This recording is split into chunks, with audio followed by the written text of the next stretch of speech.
Good afternoon. I'm Chief Alan Banks, Round Rock Police Department. I appreciate you being here this afternoon. Speaking today, we're going to have Judge Bill Gravell, JP District Number 3, Commander Willie Richards, Round Rock Police Department, CID, and Travis County Sheriff's Office, Sheriff Greg Hamilton. This time I'd like to call Judge Bill Gravell up at this point. I'm going to move this.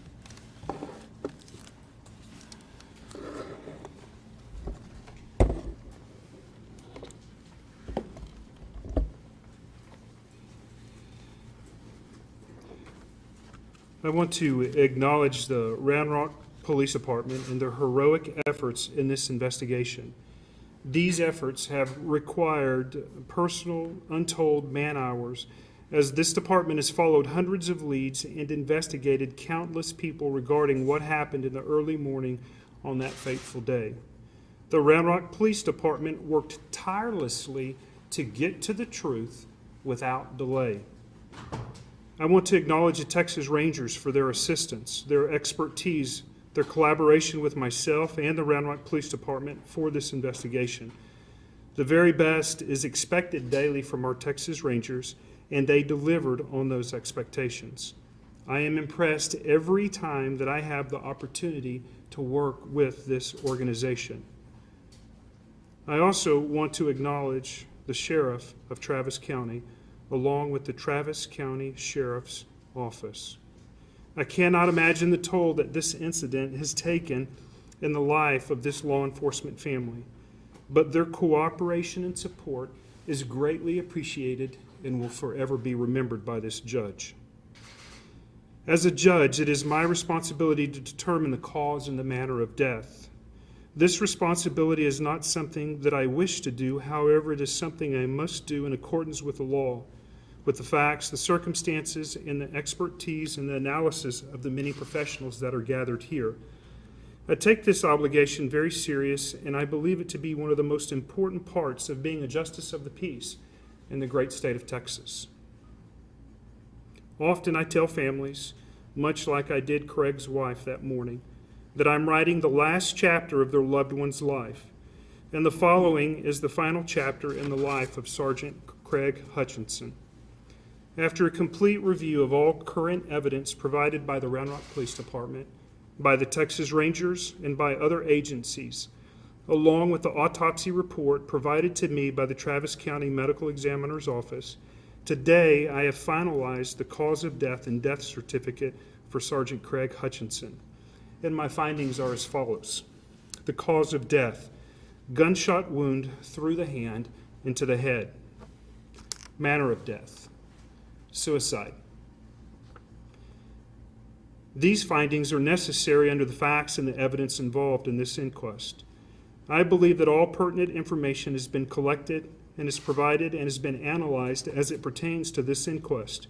However, if in the future, the days ahead, if credible information is brought forward that suggests a different cause of death or circumstances to this death, I will review that information, executing my duty under Chapter 49 of the Code of Criminal Procedure.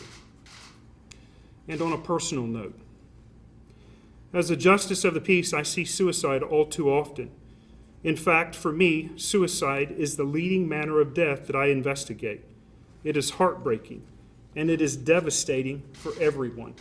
Suicide knows no bounds. Suicide does not discriminate. Suicide does not care about race, ethnicity, personal wealth, or social stature. Not even those who wear a badge are immune from its clutches. Suicide is a painful reminder of the crisis that we have in America, and also a painful reminder that we need to be more aggressive and open in talking about this topic. And again, I express to the Sheriff of Travis County, on behalf of the people of Williamson County, we are heartbroken at your loss for your agency and for our community. And Sheriff, you have been and you will continue to be in our prayers.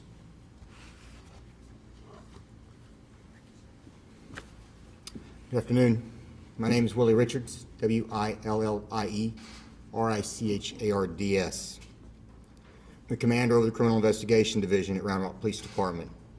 I'll be writing some facts in regards to the investigation into Sergeant Craig Hutchinson's death, to include an event timeline, crime scene observations, the medical examiner's observations, financial observations, physical evidence, and lab results.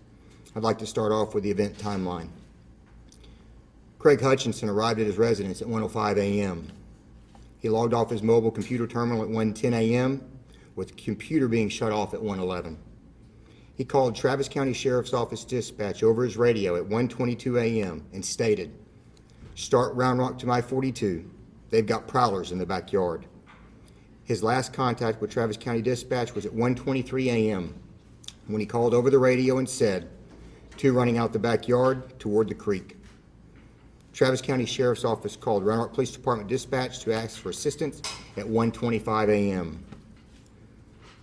Round Rock dispatched the first Round Rock police officer at 1:26 a.m., and the first Round Rock police unit arrived at Craig Hutchinson's residence at 1:29 a.m. and radioed there was an open gate to the backyard of Craig's residence at 1:30 a.m.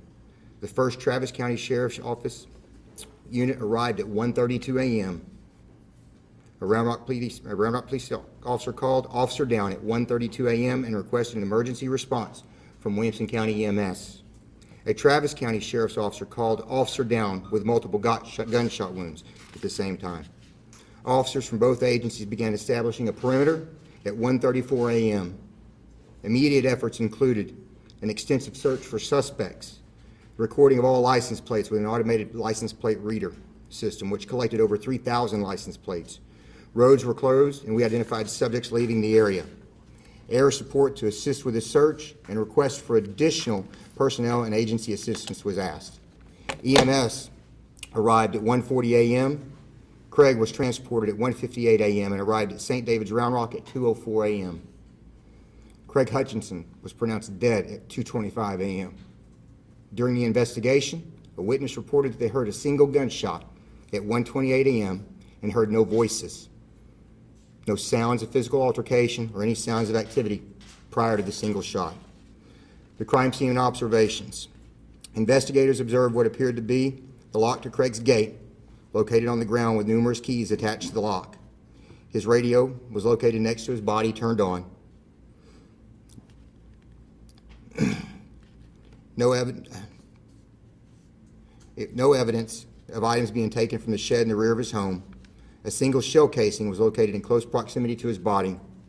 Based on first responder statements, investigators were unable to determine if his weapon was in his hand. Craig's body was located 230 feet from the back gate leading to the drainage area. Investigators observed the rear window of the shed to have a screen removed and lying on the ground. Investigators observed no evidence of forced entry into the shed or items taken from Craig's shed. Investigators observed thousands of rounds of ammunition, as well as numerous guns and gun parts inside the shed. The medical examiner's observations. Craig Hutchinson's body had a lack of defensive wounds with the exception of a gunshot wound to the hand. Additional investigative techniques included infrared photography to search for and document additional injuries to the body and gunshot residue deposits. This technique did not reveal evidence of additional injury or residue. Investigators received confirmation from the medical examiner that a single gunshot wound through the palm was a near contact wound through his palm into the left side of his head. Toxicology received from the medical examiner, and ibuprofen was the only substance detected in his body. Medical records show that he was prescribed an antidepressant as of December 2015. However, none were present in his body. Medical records confirmed Craig Hutchinson had a history of anxiety and depression. Financial observations. Investigators learned that Craig Hutchinson's house was to be auctioned on August 2, 2016, after ending foreclosure proceedings multiple times since 2011.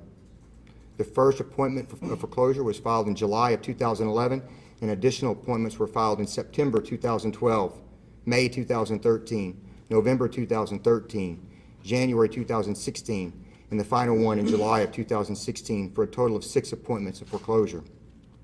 Investigators learned that Craig's vehicle had been repossessed twice, March of 2015 and again just June of 2016. The physical evidence and lab report results. received report that the round recovered from Craig Hutchinson was fired from his duty weapon, and the sole shell casing located at the scene was fired from Craig's weapon as well. All DNA and fingerprints located at the scene have been identified as Craig Hutchinson's.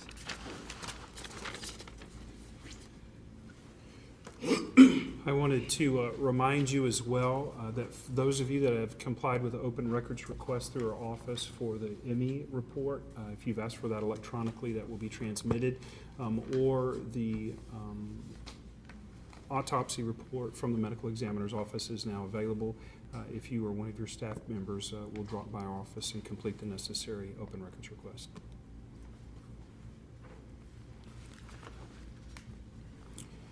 Since the morning of this tragic event, local, state, and federal law enforcement agencies have worked around the clock on this case. There have been over 150 pieces of evidence collected and analyzed, to include 45 DNA samples. They have investigated approximately 125 tips. 6 non-related arrests were made during the course of this investigation. 233 houses were canvassed in the neighborhood. Detectives have gone through thousands of financial documents, medical records, computer forensics, cell phone data, in order to collect all the facts to present in this case. I want to thank Sheriff Hamilton and the Travis County Sheriff's Office, the Texas Department of Public Safety, the Texas Rangers, the FBI, U.S. Marshal Service, Lone Star Fugitive Task Force, Texas Attorney General's Office, Travis County District Attorney's Office, Williamson County District Attorney's Office, ATF, and the Round Rock Police Department. I especially want to thank the public for their support, their prayers, and their thoughts throughout this very difficult investigation. This was tasking on the investigators, but they wanted to seek the truth and get all the information pertaining to this incident. My name is Greg Hamilton, G-R-E-G-H-A-M-I-L-T-O-N. I am the Travis County Sheriff. I would first like to say thank you to Round Rock PD, for putting in the effort to find closure to this particular case. I know that it was pretty exhausting for his staff. They were working around the clock, along with the Texas Rangers, Texas Department of Public Safety, and many other agencies. And secondly, I want to apologize to the citizens of Williamson County for having to use that many resources to address this particular issue. I know a lot of us are asking why. We probably will never know. I know that Commander Richards talked about different issues that was going on in the individual's life. I can tell you 2 weeks before this occurred, Sergeant Hutchinson was in my office talking about how excited he was about retiring and moving to a ranch and tinkering with cattle. And then 2 weeks later, he chose to take his life. And I'm wondering myself on, should I have known that this was going to happen? I know that a lot of my staff are hurting. And we're going to address that at Travis County. I don't know what we're going to do, but we're going to address that issue. And there might be other folks working at Travis County that feel the same way. But I'm going to do everything possible to let them know that life is precious, that we can get through this together. I wish I would have told Hutch that. I didn't. But I was able to tell him before he left my office that I love you. So if any good thing came out of this, I did tell him that I love him. And I think he knew that.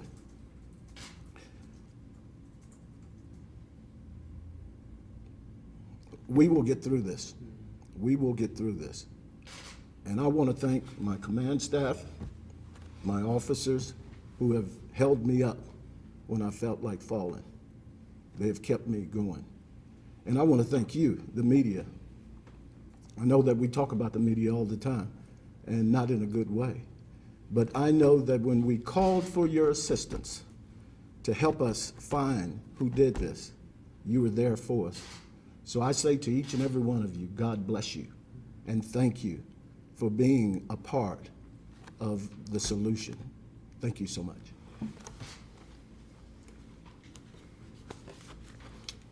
On behalf of the Round Rock Police Department, I can't agree more with Sheriff Hamilton. I'd also like to thank the media for your efforts in helping us try to get to the bottom of this and for helping us with the tips and getting that information out. So with that, we'll open up for questions at this point.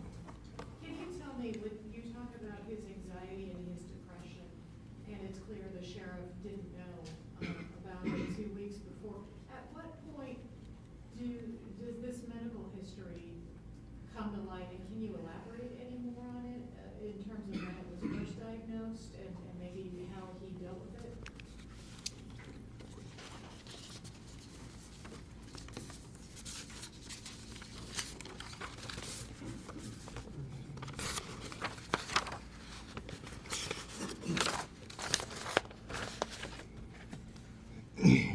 We discovered through computer forensics and as well as the ME's office, the ME's office determined that through medical records there was a 2014 diagnosis as well as a 2015.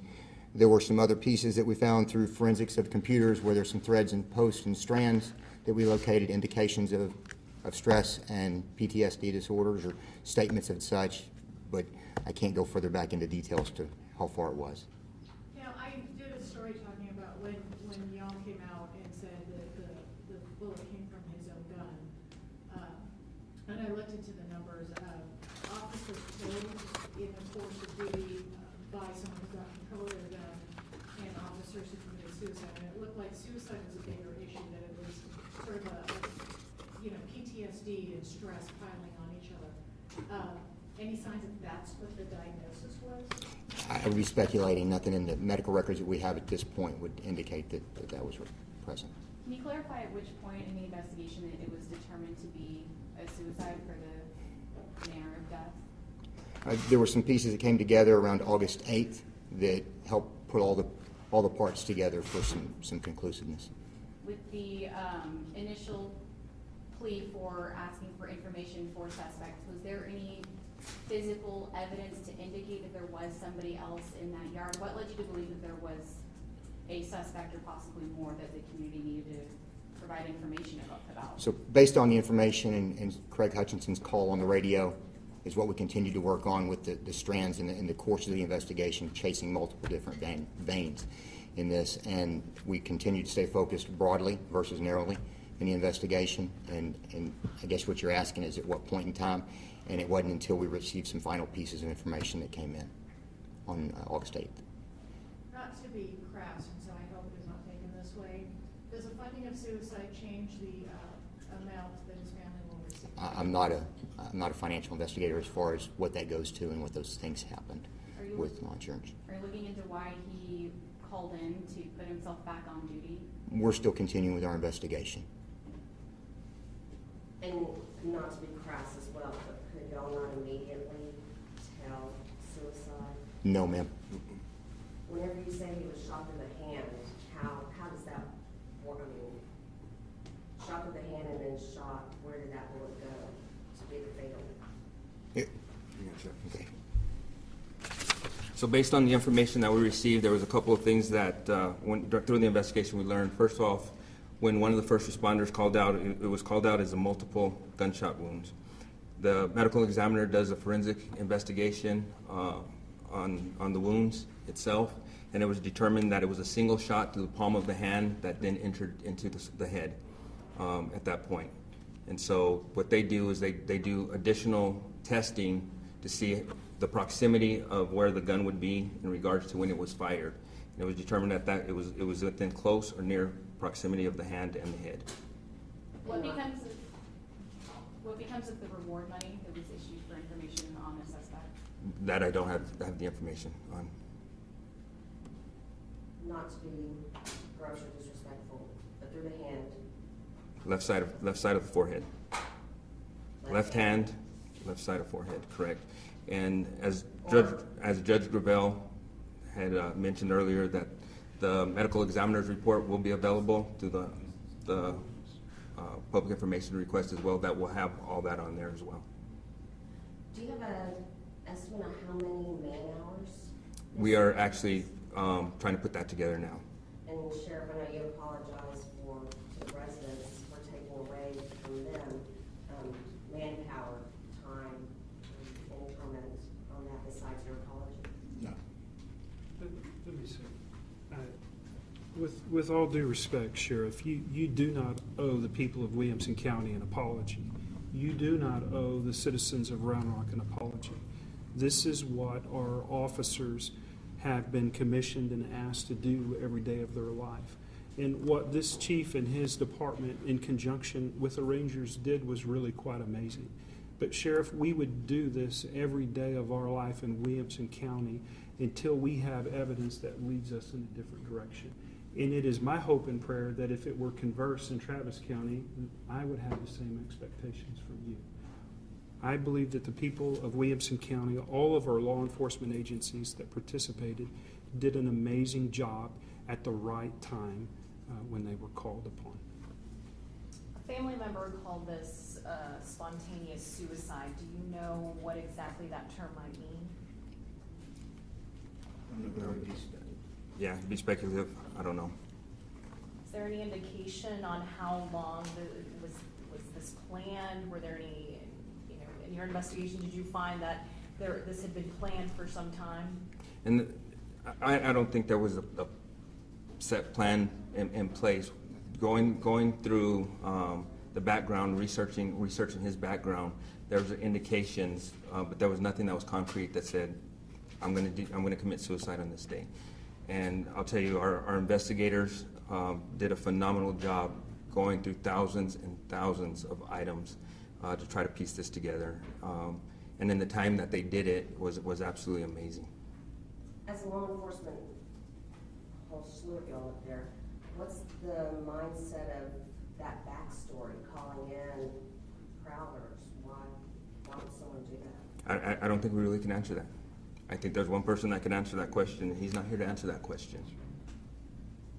Was there any evidence of any kind of conflict, family argument, anything in his day that was out of the ordinary before this happened? Those are characteristics that we did look at to see if the things that he did were different. We did note that there were some things that he did that wasn't exactly the way he did it, but those were just an indicator. One of the things is even returning home that day, he unlocked his gate and went to the backyard. That's not common of him to do. Now, is that a telltale sign? No, it's not. It's just things that we look at, what was different in his day or day before or week before. And those are a lot of pieces that the investigators looked at and tried to document. Do you know what time he went and opened his gate? Did he No, do it ma'am. before he was out? We do not know. Between the 8th, when it was determined to be suicide as cause of death, and now, what has been the process in the investigation? So there was a couple of pieces of DNA evidence that we were waiting on. The FBI was sending a behavioral analysis unit down to do further investigations, what they currently are working on right now, basically looking into his background for the report, and then having the opportunity to sit with the judge, with Judge Gravell, and with Sheriff Hamilton, and going over the information that we have. Sheriff Hamilton, does this change anything in the future? You said you didn't know, you had no idea. Will this change any kind of programs that you'll have, buddying up with deputies, resources for them?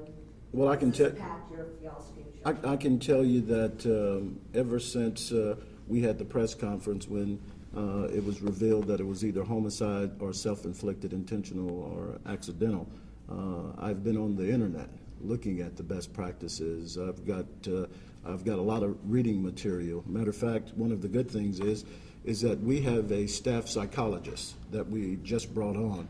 And I sent her an email, and we're going to sit down and talk about ways that we can address this particular issue. I'm also going to have a meeting with my command staff to talk about looking into financial status of individuals. And I've got to get with the county attorney to talk about that and see if there's a way that we can put something in place to address that particular issue. So I've got a lot of reading material to look at the best practices around the country. And one of the things that I'm finding out is that this is happening all over the country, a bunch of police officers suicide, which is fairly high. Like APD has that GAP program, Trip the Gap. The signals go off that there may be something going on personally, professionally, that affects them, that could manifest.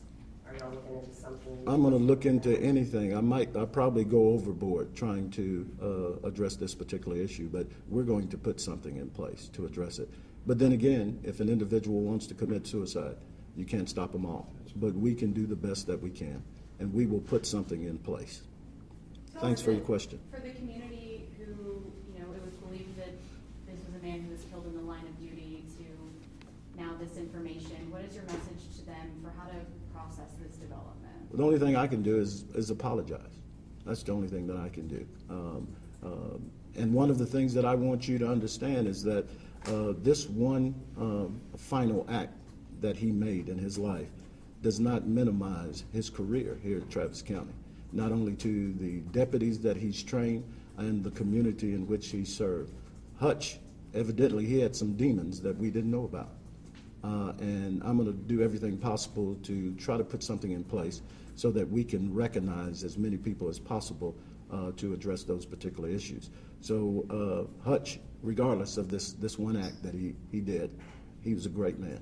And he taught a lot of officers, he trained a lot of officers, and he touched a lot in the community. He was a gentle giant, but I call him a gentle teddy bear, because he was a big teddy bear. Somebody else had a question over here. I was just gonna say, tell us about your relationship with Hutch, but I think you pretty much touched on it. Thank you, ma'am. Sheriff, respectfully, when someone in law enforcement is killed in the line of duty, typically their family receives benefits. Will that be the case here? I don't know. That's not something that comes from the Travis County Sheriff's Office. As far as if he had insurance, he would definitely get his insurance and he would get his pension. But there are other benefits out there, and that's up to the federal government, and they are pretty particular in vetting the process. So if you want to answer for me, my belief is no. Again, we want to thank you for being here. That'll conclude this press conference. Real quick, since we were the jumping complaint list, can you say and spell your name for us and the judge and you as well? If we have down here. My name is Alan Banks, ALLENBANKS, Chief of Police, Round Rock. Have Judge Bill Gravell, Commander Willie Richards, and then Sheriff Greg Hamilton.